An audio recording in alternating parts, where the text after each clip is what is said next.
नमस्कार, कैसे हैं आप सब लोग। तो आज सुबह से बहुत सारे फोन कॉल्स आए, बहुत सारे एसएमएस आ रहे हैं जिसका सुबह से हम लोग रिप्लाई करने में लगे हुए हैं। और पिछले एक वीक से गवर्नमेंट क्रिप्टो करेंसी के बारे में, उसको रेगुलेट करने के बारे में, उसके कानून को बनाने के बारे में बातचीत चल रही है मीडिया में, कैबिनेट की मीटिंग्स में।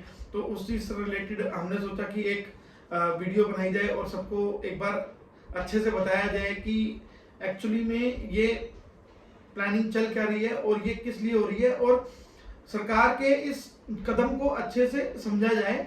आइए लेट्स स्टार्ट अवर डिस्कशन। अपनी इस वीडियो में हम लोग क्रिप्टो पे जो कानून बनाया जा रहा है उसके बारे में थोड़ी सी बात करेंगे, और उसके बाद एक 10 पॉइंट एनालिसिस करेंगे रिलेटेड टू क्रिप्टो। उसके बाद गवर्नमेंट का इससे रिलेटेड क्या मकसद है, इसमें किस तरीके से काम करेगी गवर्नमेंट, वो बात करेंगे, और बाद में एक कंक्लूजन के बारे में बात करेंगे। तो सबसे पहले तो जो लोगों के मन में वहम है, हमें उस वहम को खत्म करना है कि क्या क्रिप्टो करेंसी कल से या जब से भी ये एक्ट आएगा बैन हो रही है। तो वो बैन नहीं हो रही है। सबसे पहला पॉइंट यही है। गवर्नमेंट जो 29 नवंबर से विंटर सेशन शुरू होगा और 23 दिसंबर तक चलेगा, उस विंटर सेशन में टोटल 26 बिल्स जो है वो आ रहे हैं, जिसका जो इंट्रोडक्शन होने वाला है, जिसमें से एक बिल जो है वो है the crypto currency and regulation of official digital currency bill 2021। इसके अंदर दो पार्ट्स में कवर किया गया है इस बिल को।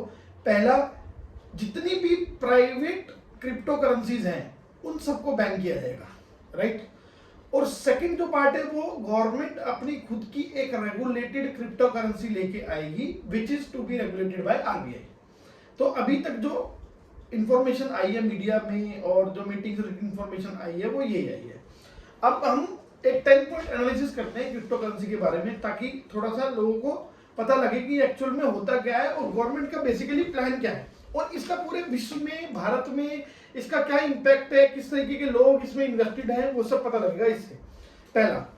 सबसे पहला पॉइंट ये है कि government is not banning crypto currency. Government crypto currency को बैन नहीं कर रही है, सिर्फ उसको रेगुलेट कर रही है, उससे रिलेटेड कोई एक लॉ लेके आएगी। दूसरा, अगर आप और बड़े जो स्टेट्स है और बड़ी जो कंट्रीज है उनकी बात करें, जैसे यूएस है, यूरोप है, और भी बहुत सारी बिग कंट्रीज है, उनके अंदर भी आज तक क्रिप्टो करेंसी से रिलेटेड कोई लॉ नहीं है। अगर उनको समझ में आता है तो ठीक है, अदरवाइज दे बैंड इट। अब बताता हूं मैं कि कौन सी कंट्री ऐसी है जिनमें ये क्रिप्टो करेंसी, थर्ड पॉइंट में, कि क्रिप्टो करेंसी बैन है। चाइना जैसी बिग कंट्री जो है उसमें, इंडोनेशिया में, और ऐसी बहुत सारी ऐसी कंट्रीज जिनमें क्रिप्टो करेंसी बैन है, और कुछ कंट्रीज में पार्शियली बैन है, like Vietnam, Russia, Iran, Turkey, इनमें ये पार्शियली बैन है। सिर्फ एक 4 पॉइंट ऐसी कंट्री एक है अल सल्वाडोर, यहाँ पे ही एक क्रिप्टो करेंसी को माना गया है रेगुलेट, मतलब एक लीगल करेंसी माना गया है। तो 5th पॉइंट, 100 से लेके 150 साल हो चुका है हमारी इक्विटी मार्केट को, जिसमें आज तक हमारी जो इक्विटी मार्केट है उसके दो ही एक्सचेंज है, एनएससी और बीएससी। पर अगर आप क्रिप्टो करेंसी की बात करें तो इसमें टोटल इंडिया में 18 एक्सचेंज हैं, और ऑल ओवर वर्ल्ड की बात करें तो टोटल 308 एक्सचेंज हैं जो क्रिप्टो करेंसी पे काम करवाते हैं। इसके अलावा अगर इंडियन मार्केट की बात करें रिलेटेड टू क्रिप्टो करेंसी, तो मोर देन 10 करोड़ इन्वेस्टर्स हैं। नंबर ऑफ इन्वेस्टर्स की बात कर रहे हैं, मोर देन 10 करोड़ इन्वेस्टर्स हैं रिलेटेड टू क्रिप्टो करेंसी, जो टोटल अपनी पॉपुलेशन जो है उसका 7% कवर करते हैं। और उससे भी अमेजिंग फैक्ट ये है कि जो एवरेज एज है क्रिप्टो करेंसी की, लाइक कोई 15 साल का बच्चा है, कोई 18 का है, कोई 20 का है, कोई 25 का है, 50 का है, तो जो एवरेज एज है इन्वेस्टर्स की वो है 24 ईयर्स। यानी जितने भी यंगस्टर्स हैं और जितने भी मिलेनियल्स हैं वो लोग इस करेंसी को लेके, क्रिप्टो करेंसी को लेके बहुत ज्यादा आकर्षित हैं, और वो इनको ज्यादा से ज्यादा खींचती है, क्योंकि इसमें वॉलेटिलिटी बहुत है, प्रॉफिट के चांसेस बहुत ज्यादा है।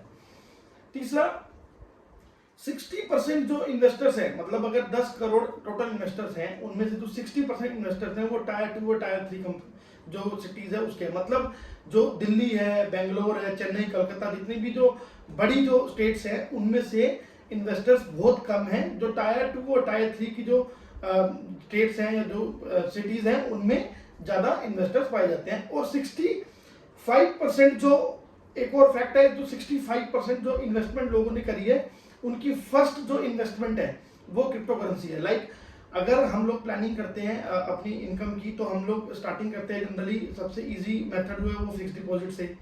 फिर अगर थोड़ा सा और एनालिसिस करते हैं तो लोग शेयर मार्केट के बारे में नहीं आते तो म्यूचुअल फंड्स पे आ जाते हैं। उसके बाद वो एफडी भी कराते हैं लोग, म्यूचुअल फंड्स भी लेते हैं, और प्रॉपर्टी पे भी इन्वेस्ट करते हैं, गोल्ड लेते हैं और इक्विटीज लेते हैं, सब कुछ लेते हैं। पर लेकिन अगर 10 करोड़ की बात करी जाए तो उनमें से 65% लोग जो ऐसे हैं, मतलब 6.5 करोड़ लोग जो हैं वो ऐसे हैं जिनकी फर्स्ट इन्वेस्टमेंट ही क्रिप्टो करेंसी है। उसके बाद में आपको एक अपने 7th पॉइंट में अगर नंबर ऑफ इन्वेस्टर्स की बात करें तो इंडिया जो है वो इन्वेस्टर्स के मामले में नंबर 1 पे है, जिसकी टोटल नंबर ऑफ इन्वेस्टर्स जो है वो 10 करोड़ है। उसके बाद सेकंड नंबर पे जो है वो यूएस है, जिसके 3.25 करोड़ है। थर्ड नंबर पे जो है वो रशिया है, जिसके 2.25 करोड़ है। और फोर्थ नंबर पे नाइजीरिया है, जिसके 1 करोड़ 30 लाख इन्वेस्टर्स हैं। तो अगर देखा जाए तो सेकंड और फर्स्ट के बीच में 6.5-7 करोड़ इन्वेस्टर्स का फर्क है, तो ये बिग डिफरेंस है। 8वां जो फैक्ट है वो ये कि क्रिप्टो करेंसी में बहुत ज्यादा फ्लक्चुएशन है, बहुत सारे चेंजेस हैं। और जो क्रिप्टो करेंसी के जो चार्जेस है, जो जितने भी रेगुलेटर्स हैं या जितने भी जो एक्सचेंजेस हैं जो इसको चलाते हैं, वो 30 रुपए से लेकर 300 रुपए तक का एएमसी का चार्जेस लेते हैं। और जो लास्ट जो 10 पॉइंट है वो पॉइंट ये है कि क्रिप्टो करेंसी का इफेक्ट जो है वो सबसे ज्यादा पड़ेगा इन्फ्लेशन पे और प्राइस ऑफ डॉलर पे। तो आप जितने भी देखेंगे लोगों को, वो इसके अंदर डॉलर खरीद के वो अपने वॉलेट्स में डालते हैं, या फिर वॉलेटिलिटी इसमें इतनी ज्यादा है, इस वजह से इसमें इन्फ्लेशन पे बहुत इफेक्ट पड़ेगा। अब आते हैं हम अपने जो वीडियो का जो मेन पार्ट है वो क्या है, कि लोगों की सबसे बड़ी जो समस्या है वो ये है कि गवर्नमेंट इसको रेगुलेट कर क्यों रही है। अभी भी एक हमारे जानने वाले थे जिनसे मेरी बात हो रही थी कि भाई गवर्नमेंट ऐसे तो मतलब ओपनली कोई काम ही नहीं कर पाएगा, न्यू इनोवेशंस नहीं हो पाएंगी। तो इसका सबसे बड़ा पॉइंट मैं आपको बताता हूं कि गवर्नमेंट क्यों इसको बैन करना चाहती है। पहला, प्रोटेक्शन ऑफ इन्वेस्टर्स मनी। अगर प्राइवेट क्रिप्टो करेंसीज को बंद नहीं किया गया तो जो इन्वेस्टर्स हैं उनकी जो मनी है वो प्रोटेक्ट नहीं है। कल को कोई भी इसको गवर्नमेंट, कोई भी आरबीआई या कोई भी एक्सचेंज इसको रेगुलेट नहीं करता तो पता ही नहीं होता कि कहाँ पे कौन बेच रहा है, कौन खरीद रहा है। इस वजह से प्रोटेक्शन जो इन्वेस्टर्स जो है उनकी मनी को प्रोटेक्ट करने के लिए इसको लॉ को लाया जा रहा है। दूसरा, आपने देखा होगा टीवी पे या बहुत सी ऐसी जगह है जहाँ पे क्रिप्टो करेंसी से रिलेटेड एडवर्टाइजमेंट करी जाती है। तो अगर आप देखेंगे तो अनरियलिस्टिक एडवर्टाइजमेंट की जाती है। आपने 1 रुपया लगाया, आपका 1000 रुपये हो जाएगा, या बहुत ज्यादा रिटर्न है, इसमें 1000 टाइम्स रिटर्न है, 2000 टाइम्स रिटर्न है।